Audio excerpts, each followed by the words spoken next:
Baiklah rakyat Amerika yang saya cintai, kalian tidak punya alasan. Lihat apa yang terjadi pada Inggris Raya. Lihat, seorang muslim pemberani sedang mengibarkan bendera Islam di atas stasiun Marble Arch di jantung kota London. Tertulis, La ilaha illallah Muhammadur Rasulullah. Itu dia. Sebenarnya bukan ini Nasrullah sesuatu. Pokoknya ini bendera Islamis. Ya, bahwa mereka telah mengambil alih Inggris. Inggris sudah hilang. Tidak akan bisa direbut kembali tanpa usaha yang serius. Oke, dan lihat ini. Dan begitu para Islamis mendapatkan pijakan di birokrasi Anda, di peradilan Anda, di lembaga penegak hukum Anda, di lembaga politik Anda, lihat apa yang terjadi. Ini adalah Hakim Amjad Nur. Dia membebaskan seorang pria berusia 70 tahun. Dengarkan ini, perhatikan ini. Dia membebaskan seorang muslim berusia 70 tahun setelah melakukan pelecehan seksual terhadap seorang gadis berusia 12 tahun. Pada tahun 2016, dia melakukan hal yang sama dalam kasus serupa yang melibatkan seorang muslim lainnya. Namun pada tahun yang sama, dia memberikan hukuman 8 tahun penjara kepada seorang pria kulit putih karena pemerkosaan. Dan saya telah meliput banyak kasus seperti itu, keputusan-keputusan seperti itu oleh hakim muslim. Kenapa saya menceritakan hal ini kepada Anda? Karena penting untuk melihat sesuatu dari sudut pandang yang tepat. Karena hal yang persis sama sekarang mulai terjadi di Amerika Serikat. Saya tahu orang-orang Amerika yang saya cintai suka berpikir bahwa mereka berbeda dari negara-negara lain di dunia. Memang dalam banyak hal Anda berbeda. Tetapi kekuatan-kekuatan yang telah membongkar Inggris Raya dan negara-negara Eropa lainnya kini telah mengalihkan perhatian mereka ke puncak peradaban Barat, yaitu Amerika Serikat, kekuatan utama Barat. Karena jika Inggris jatuh, misalnya terjadi revolusi Islam di Inggris, militer Amerika Serikat bisa datang dan mengusir mereka semua. Ya, akan ada banyak pertumpahan darah dan kehancuran, dan itu akan sangat buruk. Tapi Inggris masih bisa diselamatkan. Tapi jika Amerika jatuh, tidak ada yang akan datang. Lihatlah, ini adalah New Jersey. Ini adalah balai kota Newark.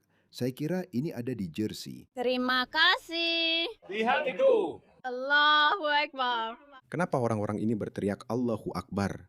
Apa hubungannya Allah dengan bendera ini? Ini adalah bendera Islamis. Tapi jika ini adalah sebuah gerakan, jika ini adalah gerakan humanis, di mana beberapa orang pribumi sedang memperjuangkan hak mereka untuk eksis, dan mereka mencoba mengusir para pendatang kolonial orang Israel. Kenapa mereka meneriakkan slogan-slogan keagamaan? Lihat itu, coba lihat itu. Ya, itu dia, tertulis jersey.com. Lihat itu, lihat orang-orang Amerika hebat ini. Allahu Akbar. Itu, lihat orang-orang Amerika hebat ini. Ini adalah pengambil alihan secara lambat dari peradaban terbesar yang dikenal umat manusia. Lihat ini, sebuah unggahan orang Amerika yang frustrasi. Saat saya menunggu penerbangan pulang setelah mengunjungi keluarga Wadi, ada pengumuman di bandara DFW. Saya tidak tahu di mana itu. Itu di Texas. Nah, mungkin Dallas Fort. Bisa jadi itu Bandara Fort Williams. Maaf, saya belum pernah ke Amerika. Jadi semua pengetahuan saya tentang Amerika hanya berasal dari mempelajari Amerika dari luar. Saya akan menjelajahi Amerika dari utara ke selatan dan dari timur ke barat dengan benar. Saya akan meluangkan 2 tahun dari hidup saya. Dan saya akan pergi ke setiap kota di Amerika. Saya sebaiknya benar-benar segera melakukannya. Siapa yang tahu seperti apa Amerika dalam 10 tahun atau 5 tahun ke depan. Bagaimanapun, jadi dia berkata, sambil saya menunggu penerbangan pulang saya melihat ini di bandara DFW. Semua orang diundang ke layanan doa di kapel. Dengan hati yang hancur, saya pergi dengan harapan mungkin setidaknya kitab suci akan dibacakan. Sebaliknya, saya menemukan ini dan saya tidak diizinkan masuk. Imam memimpin sholat yang merupakan doa umat muslim. Lihat ini. Cabang Houston dari Dewan Hubungan Islam Amerika atau CARE memuji bandara-bandara di Houston. Ini karena telah menyediakan jalur baru untuk Ya berwudu dan Tuhan. tempat sholat. Mengangkat kaki mereka ke wastafel untuk mencucinya. Lihat ini. Mereka telah membuat tempat khusus di mana mereka bisa mencuci kaki mereka. Itu pajakmu. Itu uang pajakmu. Inilah yang mereka lakukan. Mereka menggantikanmu. Dan kamu yang membayar untuk hak istimewa itu. Mereka bahkan tidak membawa kekayaan. Tidak membawa uang. Lihat ini. Lihat betapa tidak tahu malunya orang-orang ini. Lihat ini. Saya ingin melihat perubahan di sekolah-sekolah. Saya ingin melihat anak saya mendapatkan jenis makanan yang berbeda dari yang saya lihat. Shukri Abdi lulus dari SMA Crawford pada tahun 2007 dan sekarang memiliki seorang putra di distrik tersebut. Dia mengatakan bahwa dia tidak bisa makan di sekolah karena makanannya tidak halal. Rasa lapar itu memengaruhi pelajarannya. Fatima Adam Haji bersekolah di Kearney. Tapi dia tidak bisa membawa makanan sendiri dari rumah karena kamu tahu, ini adalah makanan gratis yang dibayar oleh pembayar pajak Amerika yang sangat mereka benci. Mereka membenci negara ini. Mereka membenci peradaban barat. Mereka membenci segala sesuatu tentangnya. Mereka ingin menggantinya dengan negara mereka yang buruk, dengan sistem nilai mereka yang buruk, dan yang mereka lakukan hanyalah mengeluh. Kompleks pendidikan tinggi dan mengatakan membawa bekal makan siang selalu menjadi pilihan, tetapi menjadi beban bagi keluarga berpenghasilan rendah. Banyak Termasuk anak keluarga pengungsi berpenghasilan rendah. Bridget telah menulis tentang kelancangan ini. Anak-anak Muslim di Amerika menuntut makanan halal yang didanai oleh pajak di sekolah negeri. Sebagian besar siswa ini berasal dari keluarga pengungsi berpenghasilan rendah yang sudah menerima makan siang gratis atau dengan harga diskon. Namun alih-alih membawa bekal sendiri untuk menghormati aturan agama mereka, mereka menuntut agar sekolah-sekolah di Amerika mengubah menu dan menanggung biayanya. Amerika, kenapa? Biar saya buat darahmu mendidih sedikit lagi. Mari kita selesaikan video ini. menerima makanan gratis dan diskon di sekolah. Saya merasa makan siang gratis dan diskon itu sia-sia karena kamu memberi saya bantuan untuk makan siang karena penghasilan saya rendah. Tapi di saat yang sama, kamu tidak memberi saya makan siang yang seharusnya saya makan. Kamu seharusnya tidak makan apapun. Kamu seharusnya dikejar-kejar singa di Afrika. Perkirakan akan ada beberapa orang yang akan menentangnya. Adina Betnitsky adalah seorang sosiolog di Universitas San Diego dan mempelajari kesenjangan kesehatan antar budaya. Dia membela komunitas Muslim lokal pada tahun 2012 ketika mereka meminta YMCA untuk menyediakan jam renang khusus bagi anak perempuan Muslim. Jam renang khusus. Ingat taman air khusus untuk Muslim itu? Saya rasa itu terjadi di Texas. Saya rasa acara itu dibatalkan. Hak istimewa khusus. Saya sudah mengatakan ini sejak lama. Jangan beri mereka sedikit pun.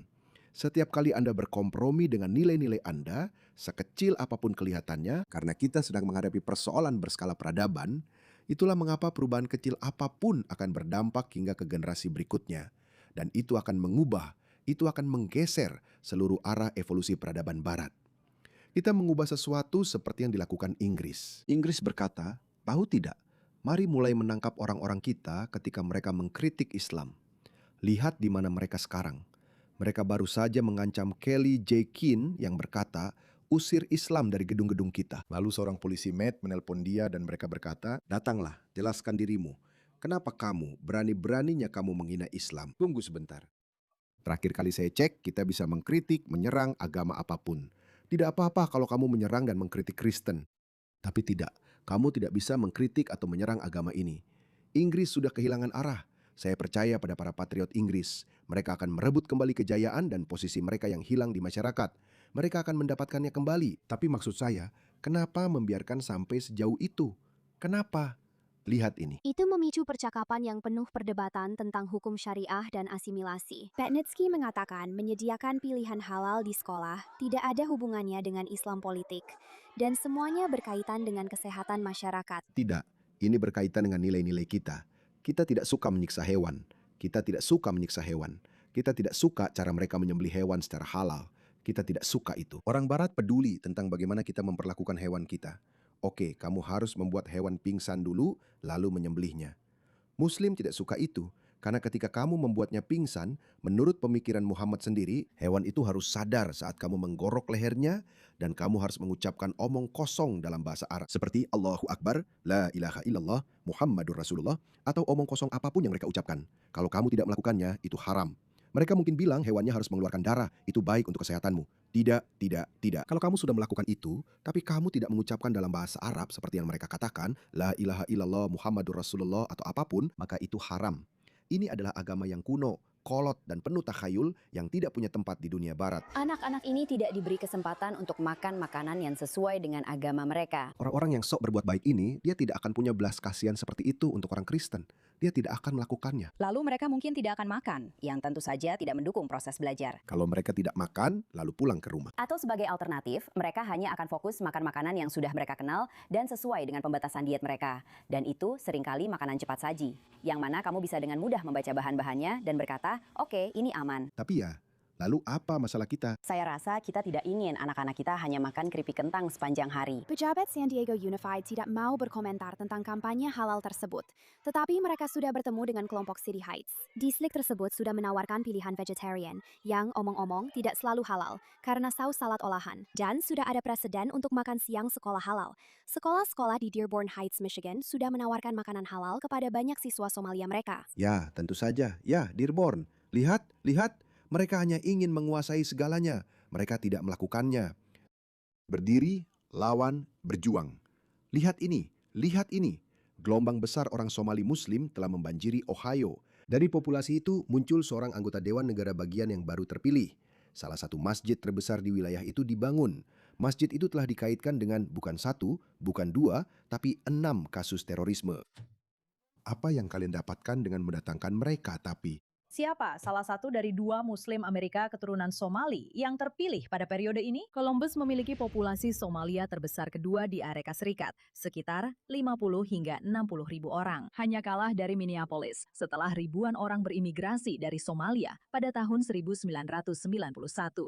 Dari populasi tersebut, ada perwakilan negara bagian yang baru terpilih, Ismail Muhammad. Lihat itu teman-teman, lihat itu. Kalian sedang digantikan. Bagaimana ini disebut integrasi?